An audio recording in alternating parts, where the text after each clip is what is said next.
शिक्षा याद करिए, बाबा साहेब भीमराव अंबेडकर की शिक्षा और डिग्री।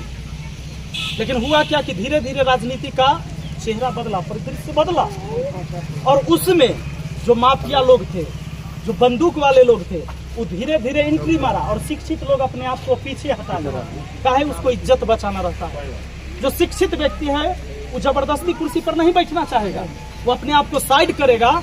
और यही वजह है कि आज जो अपने देश में है करप्शन का सिस्टम ऊपर से नीचे तक है। हर किसी को 10%, 5%, 8%, 12% का कमीशन है। उस कमीशन को अगर कोई तोड़ना चाहता है, उस चेन को तोड़ना चाहता है, तो अधिकारी उस पर FIR करेगा, उसके खिलाफ हो जाएगा। लेकिन अगर आप नहीं होना चाहते तो उस चेन में रहिए। कभी किसी प्रतिनिधि को अधिकारी से लड़ाई नहीं होगा। कब नहीं होगा? जब वो जनता की आवाज न बन के बस उसका चमचागिरी करेगा। लेकिन अगर जनता की आवाज बनेगा कोई प्रतिनिधि तो अधिकारी से लड़ाई होता है। जब अन्याय हुआ, हम एक जनप्रतिनिधि, आपने देखा हम हाजीपुर DM के जाकर हुआ तक लड़ाई लड़े हैं। उसके बाद हमारे सारा काम के जांच करवाया कि एकरा कैसे फंसा देवे, कैसे एकरा भेज देवे कि यहाँ दफ्तर में घुस गया। सब इतना आदमी लेके 20-25 हजार आदमी, तो इसको फंसाना है। पूरे 4 साल कार्यकाल का तो लगभग पूरा होने वाला है। जांच करवाया, एक भी जांच में मैं दोषी नहीं पाया गया, एक भी जांच में नहीं। तो सीधी बात है कि सांच को आंच किया। अगर हम लड़ाई लड़ रहे हैं तो मुझे पता है कि हम किस स्थिति में रहेंगे तब लड़ सकते हैं। चोरी करते तो हम भी जेल में जाते, वो पकड़ लेता, कहीं ना कहीं से हमको फंसाता। एक DM था, वो पावर था उसके पास। लेकिन आप लोग का जो ताकत है वो सिर्फ हमारा सलाह के लोग नहीं गए थे हमारे समर्थन में। हमने 1 साल पहले घोषणा भी कर दिया था कि हम चुनाव नहीं लड़ेंगे, राजनीति में नहीं रहेंगे।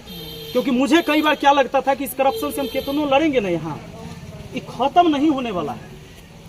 आज एक गरीब आदमी जब राशन कार्ड बनवाने जाए तो ओकरा देखिएगा, आप ऑनलाइन आवेदन कर दिए और वो बताएगा पेंडिंग। जब पूछे जाइएगा तो कहेगा सर पेंडिंग है, बता रहा है पेंडिंग है, पेंडिंग है, पेंडिंग है। तब जब पेंडिंग हो रहा है तब आप कहाँ जाएंगे? फिर जाएंगे ब्लॉक में पूछने की भैया पेंडिंग बता रहा है। तो वहाँ दलाल से भेंट होगा।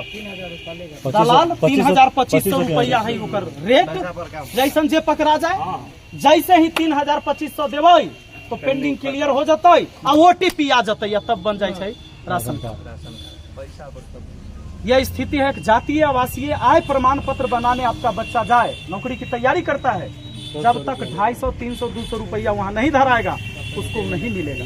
2 रुपया के कागज उकरा देने में 300 रुपया देना पड़ता है, तब वो देगा। स्थिति यह है कि आज अपने बच्चों को आप ये भी कह देंगे कि हम शिक्षित करना चाहते हैं, शिक्षित आप कर दीजिए, आपका बच्चा योग्य है। लेकिन जब बिहार पुलिस के भर्ती होगा तब 5 लाख रुपया में पेपर बिक जाएगा और आपका बच्चा योग्य होते हुए भी छंट जाएगा, मजदूरी करेगा। फिर दिल्ली, मुंबई, गुजरात, महाराष्ट्र जाएगा। काहे कि पढ़ा लिखा तो था, अब वो आइसक्रीम नहीं बेच सकता है। आपका बेटा ग्रेजुएट है, आपका बेटा PG कर लिया, अब तो आइसक्रीम नहीं बेच सकता है। यहाँ उसको शर्म आएगा, यहाँ मजदूरी करेगा तो शर्म आएगा, और उसको वहां उस जगह पर जाने नहीं दिया जाएगा क्योंकि 5 लाख रुपया में सीट बिकेगा। पेपर लीक होता है, विद्यार्थी धरना देता है पटना के सड़कों पर। आपने कई बार देखा ना, इस बार BPSC के छात्र कितना पिटाया है, लाठी चला है, लगातार आप लोग सुने होंगे।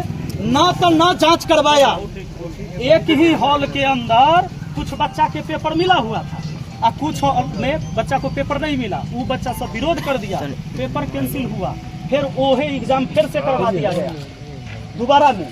लेकिन उसकी जांच नहीं करवाया कि दूसरा हॉल में वो पेपर कैसे चल रहा था और बाकी हॉल में पेपर क्यों नहीं चल रहा था, जबकि स्टाफ तो हर हॉल में था क्वेश्चन पेपर बांटने के लिए। आप सोच के देखिए कि कितना बड़ा करप्शन है। तो ये 10 लाख, 12 लाख, 15 लाख और 5 लाख, एक ग्रुप D की नौकरी 5 लाख से ऊपर का रेट नहीं। तो ये कौन वहाँ 10 लाख 12 लाख पहुंचाता है? जो पैसा वाला व्यक्ति है वही। तो गरीब व्यक्ति अगर अपने बाल बच्चा को पढ़ा लिखा भी ले तो उसके हिसाब से तो उसको पद नहीं मिलेगा। इस करप्शन के खिलाफ हमारी लड़ाई होगी। और आप सबसे हम हाथ जोड़कर विनती करते हैं कि अगर आप लोग ने हमारी आवाज को ताकत दिया तो जब हम उस सदन में जाएंगे तो इस सिर्फ महानार विधानसभा का वो आवाज नहीं होगा, पूरे बिहार का आवाज होगा और पूरा देश सुनेगा। बाकी मंगलवार को याद रखिएगा, हमने बताया एकदम मशहूर शिक्षक आपके वो लोग आएंगे, शिक्षाविद लोग जब आएंगे ना, तो एक बार पहली बार ऐसा होगा कि शिक्षा से जुड़े लोग राजनीति में हिस्सा लेंगे, तो बदलाव हम लोग कहेंगे। तो इसके लिए बस आप लोग आशीर्वाद बनाइएगा। हम कोनो पार्टी से टिकट लेके नहीं आएंगे, न कोई सेटिंग गेटिंग से आएंगे। हम अपना पर्चा भरेंगे, हम आपके बीच आएंगे, आपके काम के लिए आएंगे।